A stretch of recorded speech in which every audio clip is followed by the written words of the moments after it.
అదే RTV app వార్తల్ని క్షణాల్లో చదివే అవకాశం ఉంటుంది. ఒక న్యూస్ పేపర్, ఒక టెలివిజన్ ఛానల్ మీ చేతుల్లో ఎప్పుడూ ఉంటాయి. కేంద్రం ప్రవేశపెట్టిన బడ్జెట్ పై మాట్లాడేందుకు ప్రస్తుతం మనతో పాటు మహబూబ్నగర్ ఎంపీ డీకే అరుణ ఉన్నారు. మేడం చెప్పండి, బడ్జెట్ విడుదలైన నేపథ్యంలో చాలా మంది రకరకాలుగా, కొంతమంది పాజిటివ్ గా రియాక్ట్ అవుతున్నారు, మరి కొంతమంది నెగిటివ్ గా రియాక్ట్ అవుతున్నారు. మీరేం చెప్తారు కేంద్ర బడ్జెట్? ఓర్వలేని వాళ్ళు నెగటివ్ రియాక్ట్ అవుతారు, దాంట్లో వాస్తవాలు తెలుసుకున్న వాళ్ళు పాజిటివ్ రియాక్ట్ అవుతారు. అసలు ఎవరు ఊహించినటువంటి బడ్జెట్ ఇది.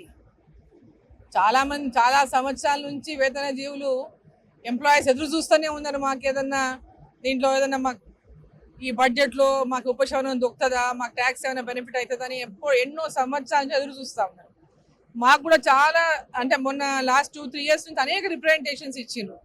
ఈ బడ్జెట్లో మమ్మల్ని మీరు రికమెండ్ చేయండి మేడం, మాకు అందరికీ కూడా పెద్ద ఎత్తున ట్యాక్స్ బెనిఫిట్ అయ్యేటట్టు, ఇన్కమ్ ట్యాక్స్లో మాకు లేకుండా చూడండి మా యొక్క ఎంప్లాయీస్కి అని వాళ్ళ రిప్రజెంటేషన్స్ అన్నీ కూడా ఇవాళ మోదీ గారు గ్రహించినట్టుగానే, మోదీ గారు వీళ్ళ మనసులో మాట తెలుసుకున్నట్టుగానే ఇవాళ 12 లక్షల వరకు ఒక రూపాయి కూడా ట్యాక్స్ లేకుండా ఇవాళకు మధ్యతరగతి కుటుంబాలే కానీ ఎంప్లాయీస్కే కానీ ఇవాళ పెద్ద ఎత్తున ఉపశమనం కలిగించింది కేంద్ర ప్రభుత్వం.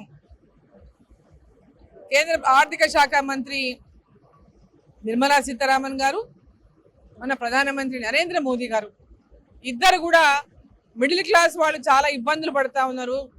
ధరలు పెరుగుతున్నటువంటి ఈ యొక్క అంటే రోజు ధరలు పెరుగుతూ పోతున్నటువంటి సందర్భంలో వారికి ట్యాక్సెస్ కట్టడం వల్ల వాళ్ళకు ఎలా అంటే ఇబ్బందులకు గురైతా ఉన్నారు. ట్యాక్సెస్ పే చేయడానికి విషయాన్ని గ్రహించినటువంటి వారు మిడిల్ క్లాస్ వాళ్ళకు కూడా న్యాయం జరగాలి, వీళ్ళకు కూడా ఆదుకోవాలనేటువంటి లక్ష్యంతో ఇవాళ చాలా గొప్ప నిర్ణయాన్ని తీసుకొని అసలు ఎవరు ఊహించలే. అసలు గతంలో 7 లక్షలు ఉండేది, 7 లక్షల వరకు 5 lakhs ఉండేది. 5 lakhs నుంచి తర్వాత ఇప్పుడు ఉన్న పడంగా 7 lakhs తర్వాత ఇప్పుడు 12 lakhs అయిపోయింది. అంటే ఒకేసారి ఆల్మోస్ట్ డబుల్ అయిపోయింది. సో ఇది అసలు ఎవరు అందరూ అనుకున్నారు 8 లక్షలు చేస్తారో 9 లక్షలు చేస్తారో అనుకున్నారు, ఏదో అది పెంచినా చాలా అన్నట్టు ఉన్నారు పాపం. కానీ 12 లక్షలు ఎవరు ఊహించలేదు. సో ఇవాళ ప్రతి ఒక్కరు కూడా చాలా సంతోషంగా ఉన్నారు. దేశవ్యాప్తంగా ఉన్నటువంటి మధ్యతరగతి కుటుంబాలే కానీ అదేవిధంగా ఎంప్లాయీసే కానీ చాలా హ్యాపీగా ఉన్నారు ఈ విషయం పైన. అదే కాకుండా ఇది ఒక ట్యాక్స్, ఇన్కమ్ ట్యాక్స్ వీళ్ళకి లేకపోవడమే కాకుండా రైతులకు కానీ మహిళలకు కానీ అదేవిధంగా చిరు వ్యాపారులకు కానీ రైతులకు 3 లక్షల నుంచి 5 లక్షలకి పెంచిండు వాళ్ళకి రుణాల యొక్క క్రెడిట్ కార్డు, కిసాన్ క్రెడిట్ కార్డుని.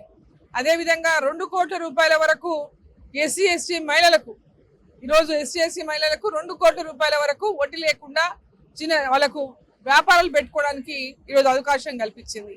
అదేవిధంగా యువతకి పెద్ద ఎత్తున ప్రోత్సాహాలను అందించడానికి స్కిల్ డెవలప్మెంట్ ప్రోగ్రాంలో పాటు కొత్త స్టార్టప్ల కోసం కూడా వాళ్ళకి అనేకమైనటువంటి అంటే ప్రోత్సాహకాలను ఈ యొక్క బడ్జెట్లో ప్రకటించడం జరిగింది. సో మహిళలు, రైతులు, ఉద్యోగులు, మధ్యతరగతి కుటుంబాలు, యువత అన్ని చిన్న పారిశ్రామికవేత్తల నుంచి పైదాకా కూడా అందరికీ కూడా ఈరోజు లబ్ధి చేకూర్చే విధంగా ఈ బడ్జెట్ని ప్రకటించింది కేంద్ర ప్రభుత్వం. దేశం యొక్క అభివృద్ధి లక్ష్యంగా 1,00,000 కోట్ల రూపాయల నష్టం వాటిల్లుతున్నప్పటికీ కూడా 2047 వికసిత్ భారత్ ని దృష్టిలో పెట్టుకొని మోదీ గారు ఈ నిర్ణయాన్ని తీసుకున్నారు. కాబట్టి ఇది ఒక గొప్ప నిర్ణయము. ఈ బడ్జెట్ ఎవరు కూడా ఊహించినటువంటి బడ్జెట్ కాబట్టి ప్రతి ఒక్కరు కూడా హ్యాపీగా ఉన్నారు. ఎక్కడ చూసినా ఈ బడ్జెట్ చర్చనే జరుగుతూ ఉంది, ఎక్కడ చూసినా ఈ బడ్జెట్ మీదనే అందరు చర్చించుకుంటున్నారు. చాలా హ్యాపీగా ఉన్నారు మిడిల్ క్లాస్ ఫ్యామిలీస్ అంతా కూడా. ఇంట్లో మహిళలు కానీ ఆ కుటుంబంలో ఫ్యామిలీ మెంబర్స్ కానీ అంటే ఒకేసారి 5 లక్షల రూపాయలు డైరెక్ట్గా వాళ్ళకి సేవింగ్ అవుతుంది. ఆ కుటుంబం ఆ సేవింగ్స్ చేసుకోవడానికి అవకాశం కల్పించింది. ఆ కుటుంబం పిల్లల విద్య కోసమో లేదా ఇంకా దేనికైనా వాళ్ళు పొదుపు చేయడం కోసమో ఇంకేదైనా ఇన్వెస్ట్మెంట్ చేయడం కోసమో ఈ అమౌంట్ అంతా ఉపయోగపడేటటువంటి విధంగా ఇవాళ కేంద్ర ప్రభుత్వం నిర్ణయం తీసుకున్నందుకు వారందరి తరఫున, రైతుల తరఫున, మధ్యతరగతి కుటుంబాల తరఫున, ఉద్యోగుల తరఫున, అదేవిధంగా రైతాంగం తరఫున, యువత తరఫున, అదేవిధంగా కొత్త స్టార్ట్అప్స్ పెట్టేటటువంటి చిన్న పరిశ్రమల దగ్గర నుంచి పరిశ్రమలు ప్రోత్సహించడానికి వాళ్ళ తరఫున, అందరి తరఫున నిర్మలా సీతారామన్ గారికి అదేవిధంగా దేశ ప్రధాని నరేంద్ర మోదీ గారికి నా యొక్క హృదయపూర్వక ధన్యవాదాలు తెలియజేస్తాను. ముఖ్యంగా పాలమూరు జిల్లాకు సంబంధించి అయితే వికారాబాద్ నుంచి కృష్ణా రైల్వే లైన్ కావచ్చు, అదేవిధంగా సైనిక్ పాఠశాలలకు నవోదయ పాఠశాలల గురించి ఎంతో కాలం నుంచి ఎదురు చూస్తున్నాము. ఇప్పుడు కూడా పూర్తిగా మొండి చేయి చూపుతుంది కేంద్ర ప్రభుత్వం అంటూ కూడా ప్రతిపక్ష పార్టీలకు సంబంధించిన వారు విమర్శలు చేస్తున్నారు. ఏం చెప్తారు అసలు పాలమూరు రంగారెడ్డి ప్రాజెక్టుకు సంబంధించి కావచ్చు, వికారాబాద్ కృష్ణా రైల్వే లైన్ గురించి కావచ్చు, నవోదయ సైనిక్ పాఠశాలల గురించి కావచ్చు, మీరు ఒక ఎంపీగా ఎట్లాంటి ప్రయత్నాలు చేయబోతున్నారు? Already Krishna Vikarabad line on going project, అది కొత్తగా మళ్ళీ దానికి బడ్జెట్ ఆల్రెడీ సర్వే నడుస్తా ఉంది. దానిపైన బడ్జెట్ దానికి శాంక్షన్ ఉంది, అమౌంట్ దానికి శాంక్షన్ ఆల్రెడీ ఇచ్చింది గతంలోనే. ఇప్పుడు కొత్త లైన్ అడిగినాం మనం ఇక్కడ నుంచి తాండూరు కోసమని. అది కొత్త లైన్, కొత్త ప్రపోజల్ మనం రిప్రజెంటేషన్ చేసుకుంటాం ఈ సంవత్సరం మనం అనుకున్నాం అది కొత్త లైన్ అడగాలని. కొత్త లైన్లు టేకప్ చేసేటప్పుడు ఇది కూడా టేకప్ చేయడానికి అవకాశం ఉంటుంది, దాన్ని ప్రపోజ్ చేస్తున్నాము. అనేకటువంటి ఇప్పుడు ఈరోజు రైల్వే పరంగా అనేక అభివృద్ధి కార్యక్రమాలు జిల్లాలో ఆల్రెడీ నడుస్తున్నాయి. ప్రతి స్టేషన్లో ఈరోజు ప్రతి స్టేషన్ని మోడర్నైజ్ చేస్తూ ఉన్నారు, అప్గ్రేడ్ చేస్తూ ఉన్నారు, బ్రహ్మాండంగా స్టేషన్ డెవలప్మెంట్ జరుగుతూ ఉంది. అదేవిధంగా మన ఇక్కడ నుంచి కర్నూలు వరకు దోన్ వరకు సెకండ్ లైన్ కూడా ఇవాళ డబుల్ కేజీ కూడా పనులు నడుస్తూ ఉన్నాయి. సో ఈరోజు నవోదయ స్కూల్ మనకు జిల్లాకు శాంక్షన్ తీసుకొచ్చినాను. ఇక ఒకటి తర్వాత ఒకటి ఉంటాయి, 5 ఏళ్ళది ఒకటే. ఇప్పుడు వీళ్ళు సంవత్సరం అయింది, ఇప్పటిదాకా హామీ ఇచ్చి ఇప్పటిదాకా ఏది నెరవేర్చింది లేదు. వాళ్ళు ఇచ్చిన హామీలే. భారతీయ జనతా పార్టీ కేంద్రం ద్వారా ఇచ్చిన ప్రతి హామీని నిలబెట్టుకున్నటువంటి లక్ష్యంతోనే ఇవాళ భారతీయ జనతా పార్టీ పనిచేస్తుంది. ఆ దిశలోనే ఆ లక్ష్యంతోనే పనిచేస్తూ ఉంది. సో వీళ్ళు ప్రతిపక్షాలకు ఈరోజు ఎలాంటి స్కోప్ లేక, అంటే ఎలాంటి ఏమి విమర్శ చేయడానికి అవకాశం లేదు కాబట్టి ఈరోజు మాకేమీ లేనటువంటి అబద్ధ మాటలు మాట్లాడేటటువంటి విధంగా వీళ్ళు ఇక్కడ ఉన్నటువంటి ప్రజలకు కేంద్ర ప్రభుత్వం ఇచ్చేటటువంటి బడ్జెట్ ఆధారంగా హామీలు ఇచ్చినారా? వీళ్ళు కేంద్ర ప్రభుత్వం బడ్జెట్ లో ఇక్కడ పెన్షన్లు పెంచడానికి కానీ, లేదా రైతు రుణమాఫీ కానీ, లేదా రైతు భరోసాకు కానీ కేంద్రం ఇస్తామని చెప్పింది. వీళ్ళకు కాదు కదా, అది వీళ్ళు ఇచ్చినటువంటి హామీ, వీళ్ళు నిలబెట్టుకోరా. దాన్ని కేంద్రానికి బాధ్యత చేయడం అంటే వీళ్ళకి చేతగాంతనం. వీళ్ళు ప్రజల్ని మోసం చేసిండ్రు అంతే తప్ప కేంద్ర ప్రభుత్వం దేశవ్యాప్తంగా ఉన్నటువంటి అన్ని రాష్ట్రాలకు ఏ పథకాలు అందజేస్తుందో అదే రకంగా తెలంగాణ కూడా అన్ని పథకాల్లో లబ్ధి చేకూరేటటువంటి విధంగా రోడ్లు కావచ్చు, రైల్వే లైన్ కావచ్చు, ప్రధానమంత్రి గ్రామీణ సడక్ యోజన కావచ్చు, నేషనల్ హైవేస్ కావచ్చు, గ్రామీణ ప్రాంతాల్లో అభివృద్ధి కావచ్చు, పట్టణ ప్రాంతాల్లో అమృత నిధులే కావచ్చు, ఇట్లా ప్రతి దానికి ఈరోజు కేంద్ర ప్రభుత్వ నిధులు లేకపోతే రాష్ట్ర ప్రభుత్వం నిధులు ఎక్కడ? రాష్ట్ర ప్రభుత్వం నిధులు ఎక్కడ? అన్ని కేంద్ర ప్రభుత్వం ఇచ్చిన నిధులే కదా. ఈరోజు వీళ్ళు ఇక్కడ ఉన్నటువంటి వాళ్ళు ప్రజల్ని మోసం చేసి అధికారంలోకి వచ్చిండ్రు. ఆ విషయం చెప్పుకోక ఇక్కడ ఇంకో మంచి పనులు చేస్తుంటే ఒరవలేక మాట్లాడితే ఎట్లా?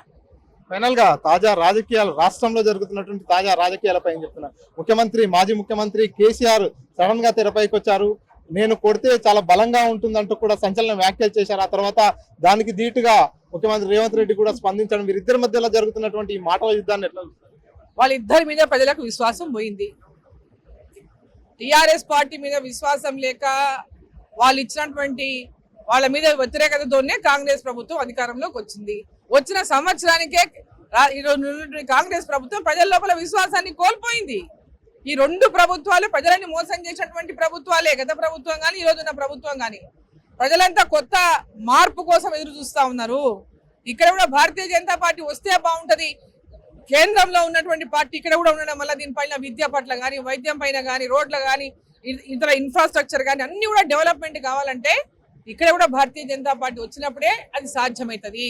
కేంద్ర ప్రభుత్వం ఇచ్చిన నిధులని వీళ్ళు పక్కదారు పట్టించి ఆ లక్ష్యాన్ని పూర్తిగా అంటే ఆ లక్ష్యాన్ని నెరవేర్చకుండా అడ్డుకునేటటువంటి ప్రయత్నాలు చేస్తూ ఈరోజు ఉదాహరణకు ఇందిరమ్మ ఇండ్లని పేరు పెట్టుకున్నారు. ప్రధానమంత్రి ఆవాస్ యోజన ఇండ్ల డబ్బులు ఇందిరమ్మ ఇండ్లకు మళ్ళీ ఇచ్చి ఇందిరమ్మ ఇండ్లని పేరు పెట్టుకున్నారు. అది తప్పు కదా. వాళ్ళు ఏమని చెప్తున్నారు? మీరు ఇందిరమ్మ ఇండ్లని పేరు పెట్టుకోవడానికి ఏ మాత్రం కూడా ఆ ఇండ్లకు ప్రధానమంత్రి ఆవాస్ యోజన ఇండ్లు మ్యాచ్ చేయకూడదు. మీరు సొంతంగా రాష్ట్ర ప్రభుత్వం ఇచ్చిన పేరు పెట్టుకుంటే పెట్టుకోండి. మీరు ఇక్కడ నుంచి మీ బడ్జెట్ లో ఇండ్లను కనుక పెట్టుకుంటే పెట్టుకోండి. కేంద్ర ప్రభుత్వం ద్వారా ప్రధానమంత్రి ఆవాస్ యోజన ద్వారా వస్తున్న ఇండ్లు ఏవైతే ఉన్నాయో అవి ఖచ్చితంగా ప్రధానమంత్రి ఆవాస్ యోజన పేరు మీదనే ప్రజలకి ఇండ్లు లేని వాళ్ళకి ఇండ్లు ఇవ్వండి. పూర్తిగా ఎవరైతే మధ్యతరగతి కావచ్చు అన్ని వర్గాలకు సంబంధించి కూడా ఈ బడ్జెట్ ఏదైతే ఉందో ఇదంతా కూడా ఆమోదయోగ్యంగా ఉందంటూ కూడా ఎంపీ డీకేఆర్ హర్షం వ్యక్తం చేస్తున్నటువంటి పరిస్థితి. కెమెరా పర్సన్ నర్సింగ్ రెడ్డితో మణికంఠ, RTV, మహబూబ్ నగర్. మరిన్ని వీడియోస్ కోసం ఛానల్ ని సబ్స్క్రైబ్ చేయండి. లేటెస్ట్ అప్డేట్స్ కోసం వాట్సాప్ ఛానల్ ని ఫాలో అవ్వండి. ఆ లింక్ డిస్క్రిప్షన్ లో ఉంది.